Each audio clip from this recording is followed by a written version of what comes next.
وعلى آله وصحبه ومن والاه. لحديثك صحيح دات ولا صحيحة هاولان صحابة كان في غمر إخوة صلى الله عليه وسلم رضاي إخوان ليبت دفرمون إيما لخزمتي في غمر إخوة دادان يشتبين صلى الله عليه وسلم پیاوێک گەنجێک هات گەنجێک دەرکەوت کاتێک کە گەنجەکەمان بینی گەنجێکی بەخۆ بەهێز لە شولارێکی جوان و بەهێزی هەیە وتمان ئەگەر ئەم گەنجە ئەم لە شولارەی خۆی ئەم قووەت و هێزەی خۆی بۆ خوای پەروەردگار و بۆ ڕێگای خوا و بۆ جیهاد سەرف بکردایە بێگومان زۆر شتێکی چاک دەبوو واتە مەقابیلی ئەوەی کە جەنگ بکات چونکە کەسێکی بەهێز و بەخۆیە ئەگەر ئەم قووەتەی بۆ خوا سەرفکە بۆ جیهادکردن لە پێناو خوادا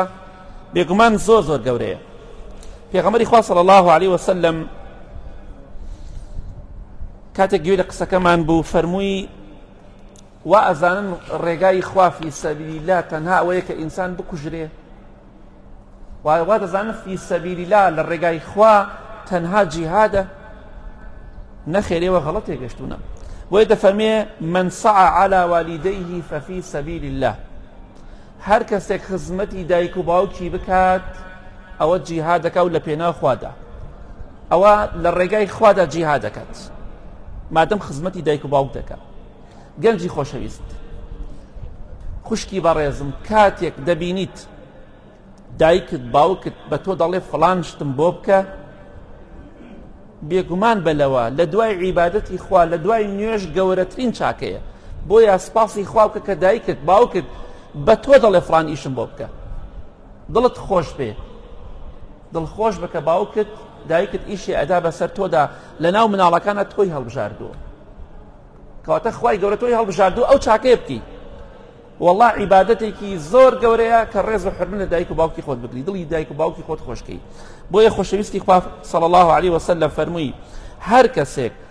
خزمەتی دایک و باوکی بکات ئەوە جیهاد دەکات لە پێناو خوادا. ومن سعى على عياله ففي سبيل الله ئەوەی خزمەتی ژن و مناڵی خۆی بکات بۆی احتیاجی خەڵک نەبن چاویان لە دەستی خەڵکەوە نەبێ ئەوە جیهاد دەکات لە پێناو خوادا ئەوە لە پێناو خوادایە بۆ خوایە و لە پێناو خوادایە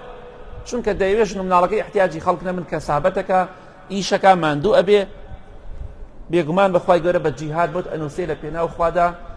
حسابی جیهادت بۆ ئەکرێت چونکە تۆ خزمەتی ژن و مناڵی خۆتەکەی.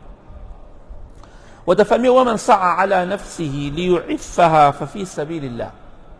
هەر کەسێکیش هەوڵ بدا بۆ ئەوەی حاڵی خۆی باش بێ بۆی چاوی لە دەستی خەڵک نەبێ ئەویش لە پێناو خوادایە ئەوی جیهادە لە پێناو خوادا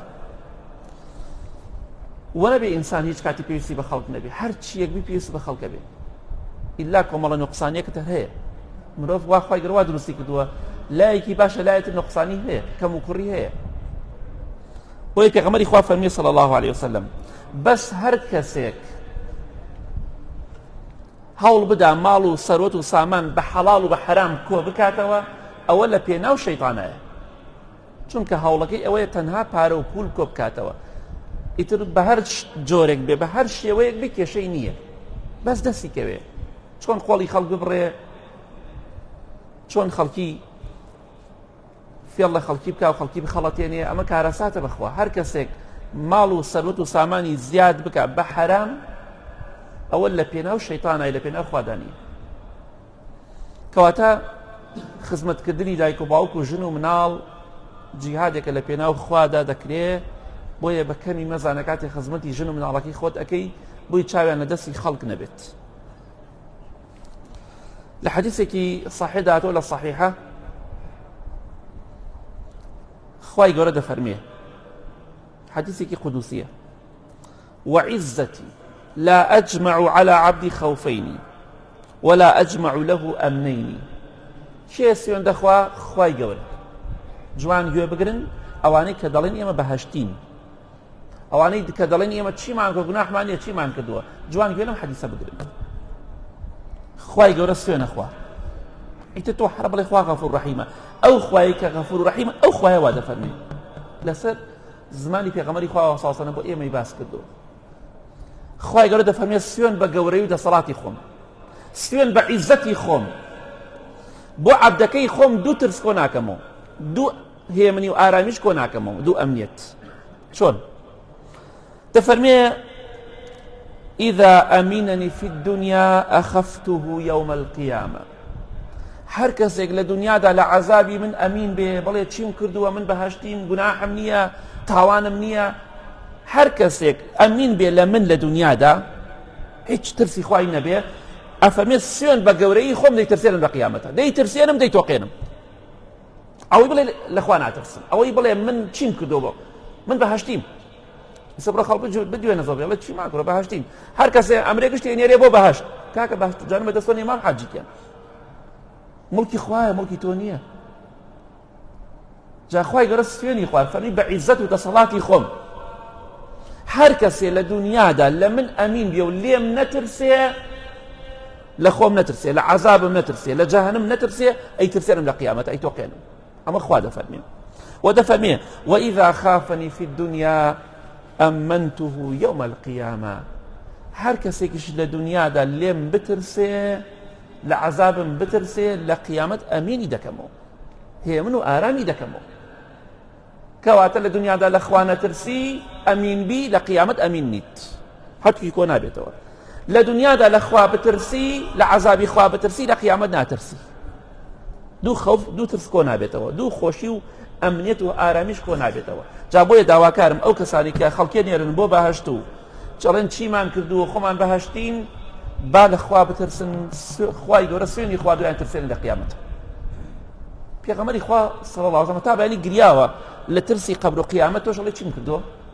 ئەخر ئەو بەڵگەی لەسەر نەزانی تۆ بێعیلمی تۆ بێتەقوایی تۆ بێترسی تۆ لە خوای گەورە لە دڵتا ئەگەر ئینسان لە خوا بترسێ قەت وان ناوە والله ئەوەی تۆی دێڵی یەک پێغەمبەرێ لە پێغەمبەران سەلامی خوای لەسەر نەوێراوزات کا بڵێ من بەهەشتیم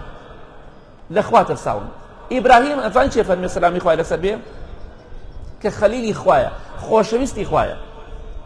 صلى الله عليه وسلم دفمي ولا تخزني يوم يبعثون واجعلني من ورثة جنة النعيم سيدي أم دعانك ضل إخوائي جان بأهلي بهشت قبولهم كي ولا قيامة صار شورم نكي ضل إخوائي صار شورم نكي توش علي من شم كدوا بيغمر إخوة صلى الله عليه وسلم دفمي والله من بيغمر إخوام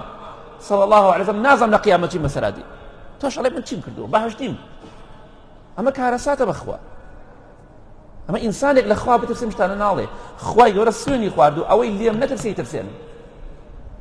ئەوەی بڵێ چیم کردو قەبر و قیامەت بۆ ناخۆشی بۆ من نییە خوا وعدی داوە سوێنی خواردووە دەی وعدە خلافیش نابێ دڵنیابە ئەیترسێنێ بۆیە با لە خوا بترسین ئومێدیشمان بە ڕەحمی خوا بێت بەڵام ترسەکەمان زیاتر بێت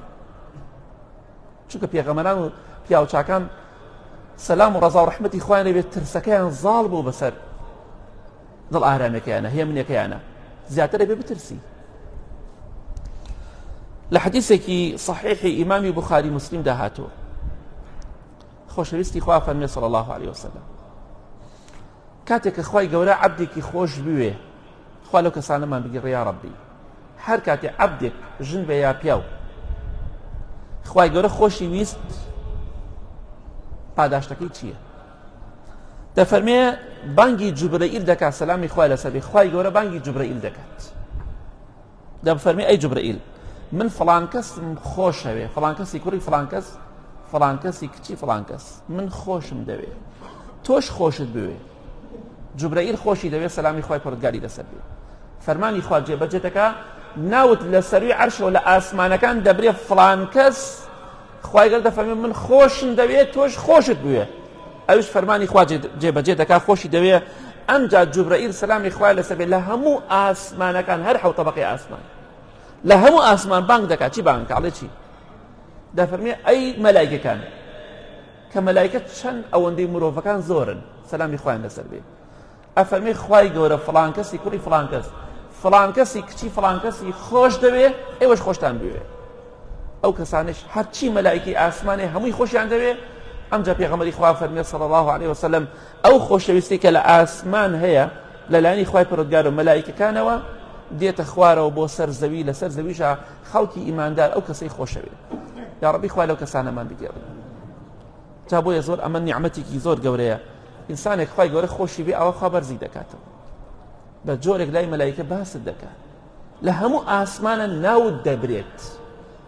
جا هەوڵ بدە لەو کەسانە بەخوا خۆشتی بوێ ئەوەی بەچی دەسەکەی بە تەقوای خوا بۆی لە خوا بترسی تەقوای خوات هەبێ ئەو کاتە خوای گەورە بەرزت دەکاتەوە بۆ بەرز نابیتەوە بەڵێ چیم کردووە من گوناح و تاوانم نییە معقولە پیاوی وایە 70 ساڵە لە گوناحم نییە من یاخە چۆشتی وایە بۆ خاتی خوا کێ گوناحی نییە مەلایکە تۆ مەلایکە نیت کێ گوناحی نییە پێغەمبەران تۆ